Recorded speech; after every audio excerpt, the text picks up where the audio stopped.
بسم اللہ الرحمن الرحیم۔ صرف 5 منٹ کا مدرسہ قرآن و حدیث کی روشنی میں 20 صفر المظفر۔ نمبر 1، اسلامی تاریخ۔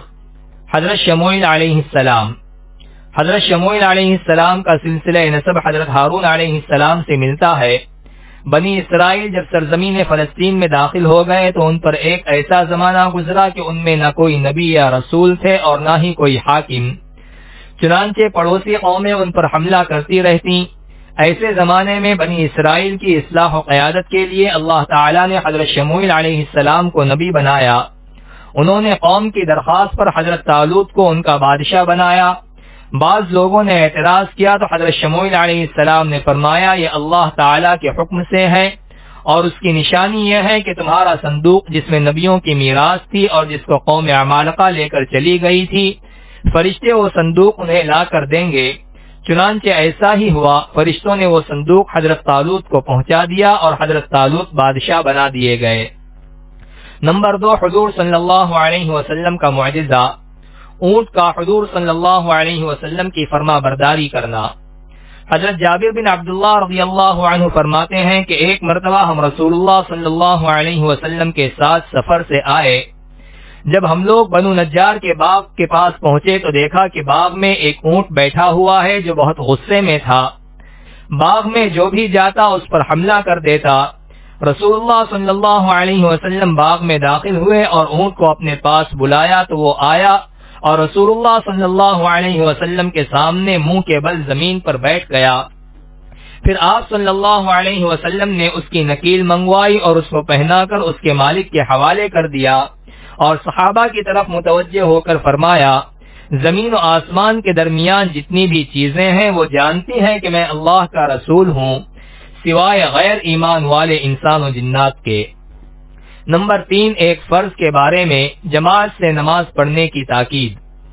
رسول اللہ صلی اللہ علیہ وسلم نے فرمایا، مردوں کو چاہیے کہ وہ جماعت کو چھوڑنے سے رک جائیں ورنہ میں ان کے گھروں میں آگ لگوا دوں گا۔ نوٹ: جماعت چھوڑنے والوں کے لیے حدیثوں میں بہت سخت وعیدیں بیان کی گئی ہیں، اس لیے تمام مسلمان مردوں پر جماعت کا اہتمام کرنا بہت ضروری ہے۔ نمبر 4، ایک سنت کے بارے میں علم کی زیادتی کے لیے دعا۔ علم کی زیادتی کے لیے اس دعا کا اہتمام کرنا چاہیے، رب زدنی علما، ترجمہ، اے پروردگار میرے علم میں زیادتی عطا فرما۔ نمبر 5، ایک اہم عمل کی فضیلت، قرآن کو غور سے سننا۔ رسول اللہ صلی اللہ علیہ وسلم نے فرمایا، جو شخص قرآن کی ایک آیت سننے کے لیے بھی کان لگا دے اس کے لیے ایسی نیکی لکھی جاتی ہے جو بڑھتی چلی جاتی ہے، اور جو شخص اس آیت کو پڑھے وہ آیت اس شخص کے لیے قیامت کے دن ایک نور ہوگا جو اس نیکی کے بڑھنے سے بھی زیادہ ہے۔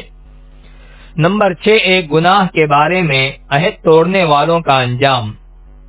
قرآن میں اللہ تعالیٰ فرماتا ہے، جو لوگ اللہ سے پختہ عہد کرنے کے بعد توڑ ڈالتے ہیں اور جن تعلقات کے جوڑنے کا اللہ نے حکم دیا ہے ان کو توڑتے ہیں اور زمین میں فساد پھیلاتے ہیں، انہی لوگوں پر اللہ کی پھٹکار ہوگی اور آخرت میں ان کے لیے بڑی خرابی ہوگی۔ نمبر 7، دنیا کے بارے میں نافرمان قوموں کی ہلاکت کی وجہ۔ قرآن میں اللہ تعالیٰ فرماتا ہے، ہم نے ایسی کتنی بستیوں کو ہلاک کر ڈالا جن کے رہنے والے اپنے سامان عیش پر فخر کیا کرتے تھے، اب ان کے یہ مکانات پڑے ہوئے ہیں جن کو ہلاک ہونے کے بعد سے اب تک بسنا نصیب نہیں ہوا مگر بہت تھوڑی دیر کے لیے، آخرکار ہم ہی ان کے وارث ہوئے۔ خلاصہ، دنیا کے ساز و سامان پر اترانا نہیں چاہیے کیونکہ اللہ تعالیٰ اس کو کبھی بھی ہم سے چھین سکتے ہیں، جیسے کہ ہم سے پہلے کتنے ہی عالی شان مکانات کو تباہ کر دیا اور آج اس کا نام و نشان بھی باقی نہیں رہا۔ نمبر 8، آخرت کے بارے میں دنیا کی آگ جہنم کی آگ سے ڈرتی ہے۔ رسول اللہ صلی اللہ علیہ وسلم نے فرمایا، تمہاری یہ آگ جہنم کی آگ کا 70واں حصہ ہے، اگر یہ 2 مرتبہ پانی سے نہ بجھائی جاتی تو تم اس سے نفع حاصل نہ کر سکتے۔ یہ آگ اللہ تعالیٰ سے دعا کرتی ہے کہ وہ اس کو دوبارہ جہنم میں نہ ڈالے۔ نمبر 9، طب نبوی سے علاج۔ زمزم کے فوائد۔